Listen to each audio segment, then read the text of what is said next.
Yeah, go ahead, reset everything. Okay, hey, welcome back to Poppa Talks. This is Poppa Scott here on Poppa Scott Productions YouTube. On this episode, we're featuring the one and only Mr. Motivation. Motivation. You got it right the first time. Right, Mr. okay. Motivation. And Velazquez. Yeah, thank you very much for joining me, buddy. Thank you for having me. So let's just start. Hey, where are you from? I know absolutely really nothing about you. I know you originally, I think you're from Mexico?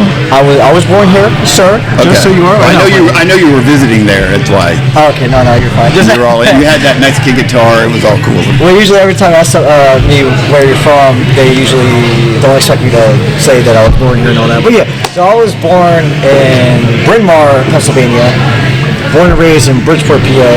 And yeah, my parents are from Mexico. Yeah, I knew you had some strong ties. I just wasn't really sure what it was. Well, cool. So, got the rights of an American, and got the looks of a Mexican. I think a little bit of best of both worlds, you know? Yeah, absolutely. So, where do you currently live? King of Prussia, PA. Oh, okay. I don't know if we should cut that out. Maybe people are going to try to stalk me, you know? Maybe. We'll see. We'll find out. Sure. So, what sparked your interest in professional wrestling, and at what age? I know I watched it like very young as a child, so there were a lot of memories back then. And then in 5th grade, I had some classmates that were also into it, and I just, at that time in around 2004, 2005, I started getting very geeked out about it, and I started daydreaming maybe too much for my own good. Maybe my grades luckily didn't start slipping, but sometimes, you know, a teacher would ask me, hey, Eddie, what's the answer to this and this? I'm like, 5. Sir, this is history class. You know what I mean? But so then what got my interest, I think something that clicked was AJ Styles turning up at the 2016 Royal Rumble. I remember I was on the phone with my little brother, and we were just making conversation about whatever, and then I was watching with my older brother, and then I saw AJ Styles come out of all people, and I geeked out hard that day, and I was just like, I gotta do this at some point. What age were you then, you think? When I started? Yeah, no, when you were just 2016? Yeah. 2016, I was about 20, I believe. Oh, wow. Something like that. Or 21, something, I don't know. But 20, actually, my bad, I'm sorry. Yeah, later that year, I turned 23, actually. And then, yeah. So, yeah, 2016 Royal Rumble, watched it. And then later that year, I turned 23, and I started thinking I was too old to start anything like wrestling.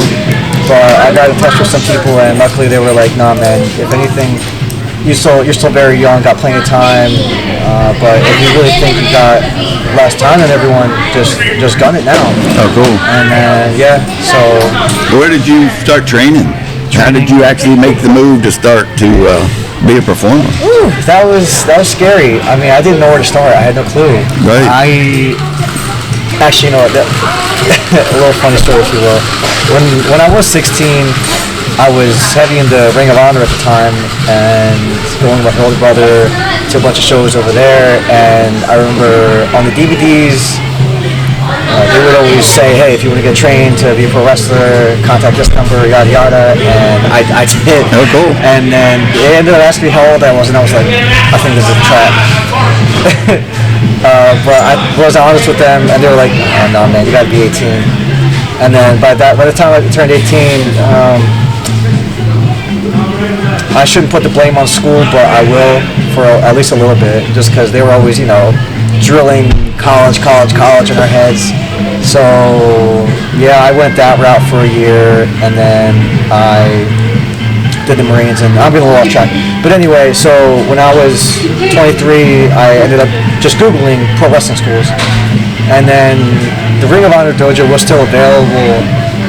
I don't know if that was the right route for me, but I remember stumbling upon the Wild Samoan Training Center.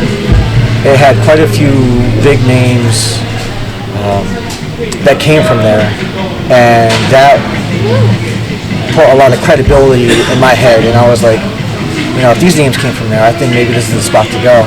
And they were in Allentown, so every Tuesday and Thursday after work, I would drive an hour or more and an hour or more back to train for a few hours.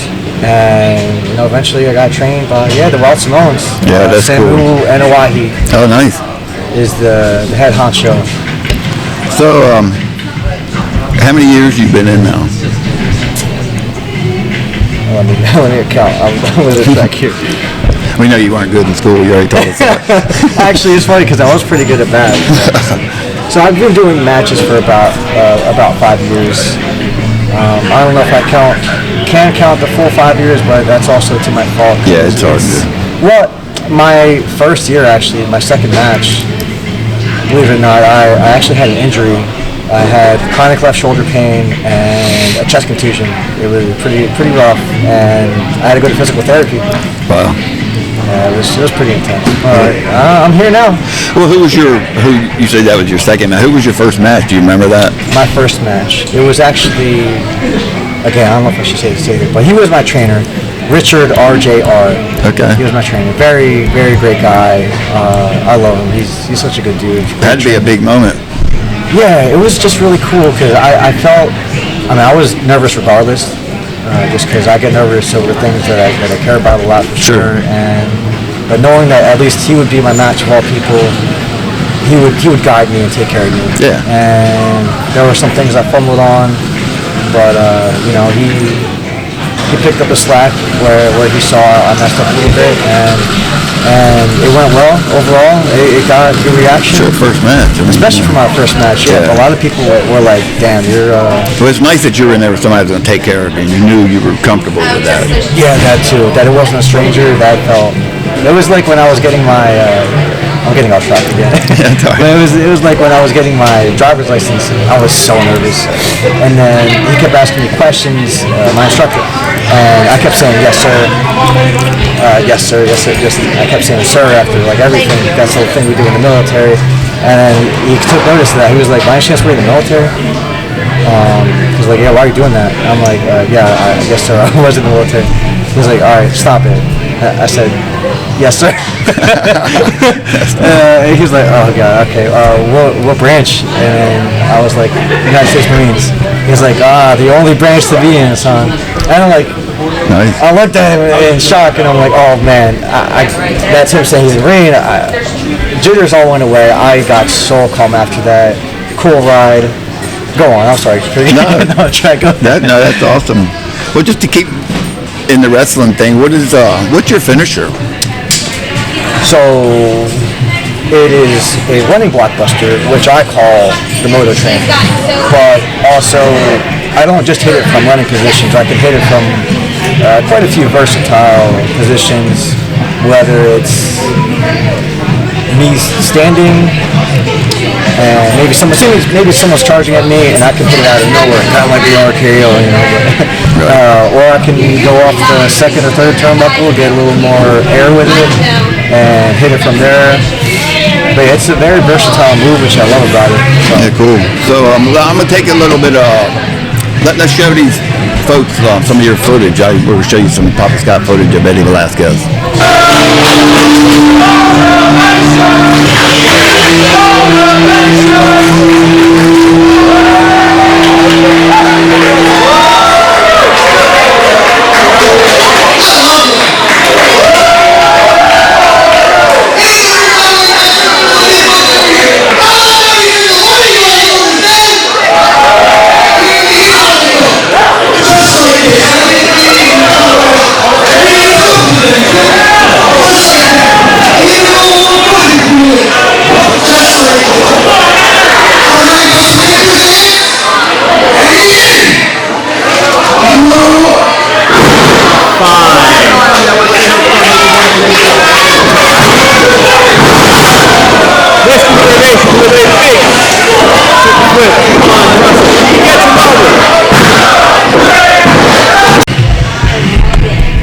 So,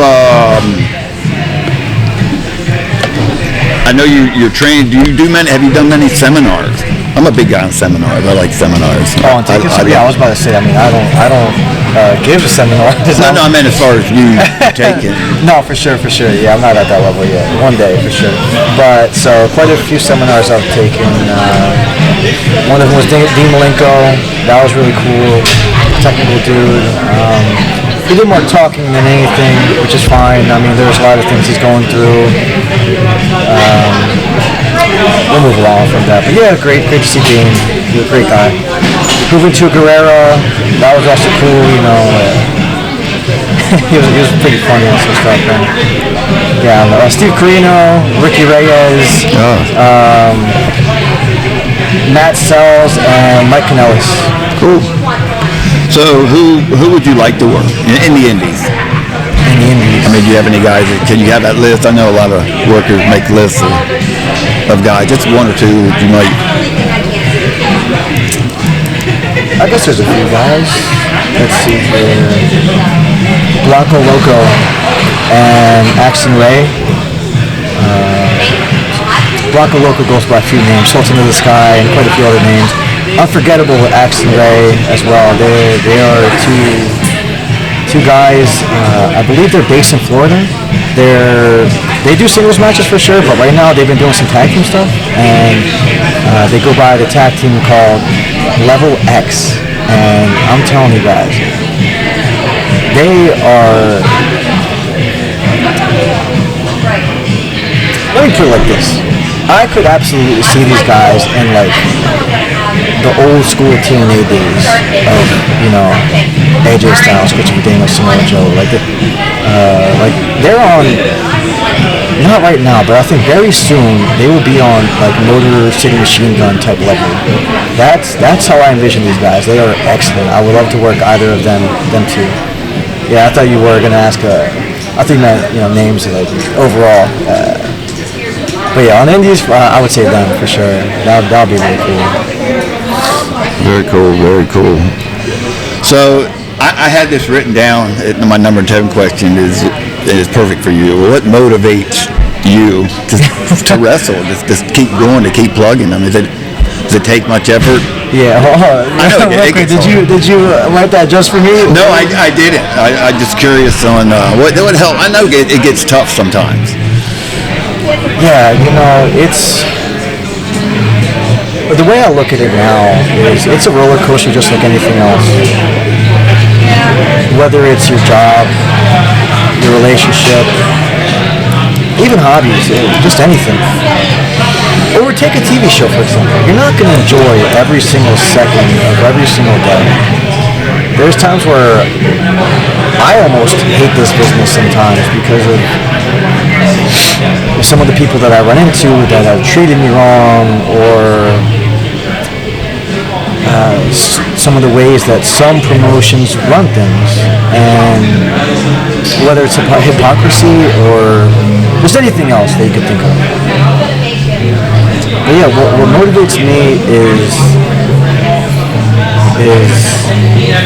one, my goals for sure, but the fact that I just can't let, no matter how bad it gets, I just can't let those things dictate where my life is going to go. And I mean, a lot of folks like to try to say, I like to put the blame on certain companies of why they are where they are. And at the end of the day, this business is partially about money. You know, it needs to bring money in to survive. You know what I mean?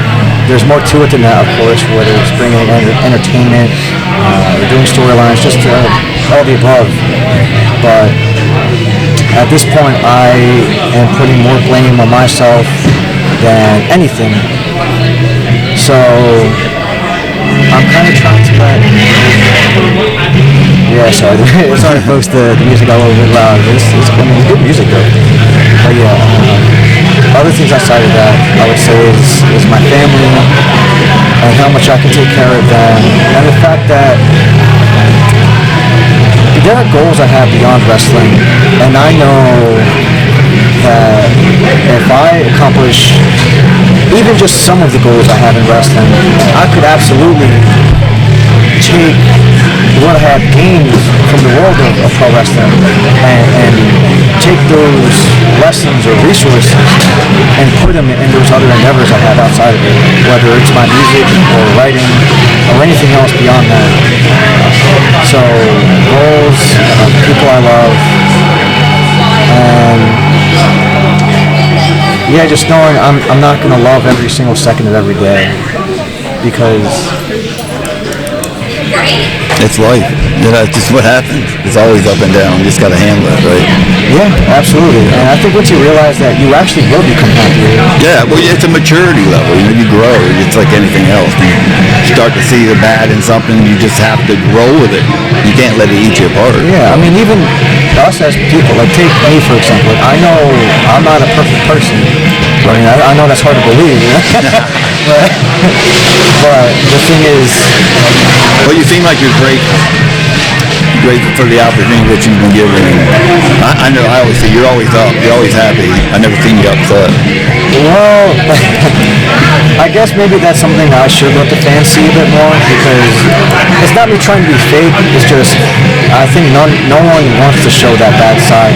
Well, your gimmick's Mr. Motivation, so. Well, I mean, you could call it a gimmick. Most folks call it a gimmick, but anyone who actually knows me, at home, personally, they know it's more than that. It's right. Like, it's kind of really who I am. It's who you are. Absolutely. And the more I am in this business, the more I call myself Mr. Moto, and the more people call me Mr. Moto, the more I literally am that. Yeah. I feel, and it's just easier to be that, and it's lovely, it's beautiful. It's crazy. I could have a whole conversation about this all day or more days, or I don't know, but I've just been thinking about things a lot differently lately, and I would love to talk to people a lot more about how and why I'm thinking the way I am lately. But yeah, grateful for sure. Cool. Well, one reason I'm doing this podcast is so it'll get you guys out there, so other promoters will hopefully tune in and start watching to find new workers to come work for their promotion. So how can we get up with you? How can people get up with you if they want to book you? So I am on social media, as I should be. Facebook, you can find me at Eddie Velazquez, EDDIE space VELAZQUEZ, no S's, because everyone tried to spell it with an S and there's no S. Instagram at MotoEV93, and Cameo at Mr. Motivation, Eddie Velazquez. And yeah, I'm not going to give out my phone number. I could give out my email, but I don't know how many folks really try to find email. But if you really want to email me, ED Gonzalez, GONZ. Oh my God, I'm giving away my own name. No. EDGONZALEZ93@hotmail.com. Nice. That was good. So I end my podcast with giving you the opportunity to ask Poppa any question you want. No, that's tough. Can I ask you 2 questions? Sure. Well, now I'm asking 3 technically. That's fine. One, what would you like to see out of Mr. Motivation? What would I what? What would you like to see out of Mr. Moto? I like what I see. I haven't, right off the top of my head, I couldn't come up with anything, but I like how positive you are in the ring, and you're always bringing the fans in the ring with you, or I mean, not physically. Their energy. Yeah, their energy. And so you're always reaching out to them. Well, and what you have done with some of the workers in the past, Russell, I like that. I like the positive. I like the interaction with the fans. So that excites me. So Eddie, I certainly appreciate you coming on and helping me out with my podcast, my new adventure to try to see what I can do and on the other side of the camera. No, yeah, man. I mean, it was a good time. I think this will be well, for sure. Yeah, I certainly appreciate it. I was supposed to ask you that second/third question, if you will. How are you doing, man? I'm doing good. I'm getting better every day. I've had some a rough past year, but things are getting better, and I'm doing just like you. I'm just kind of like analyzing my life and just not letting things get to me that I shouldn't. And that sounds easy as it's not, but you just have to continue to talk to yourself and to get over things. Like, we always tend to make things a lot worse in our head than they really are, and that's something I'm learning to overcome. No, for sure. I guess real quick, so I can leave the fans with this, because I think it's a life tip. It's going to be phrasing the question. Folks, when you're getting road rage or anything little is getting you PO'd, you know what I mean? Ask yourself if you want to be the type of person who wants to get mad over silly things that won't affect them the rest of their lives, or even in the next 5 minutes. Do you really want to be mad about that? Right. I think once they ask themselves that, a lot will start to change for them. Very good. All right, man. It was a good time being here, man. Thank you for coming, and I'll definitely have you back. I look forward to it, sir. Take care. Thank you. Have a great day.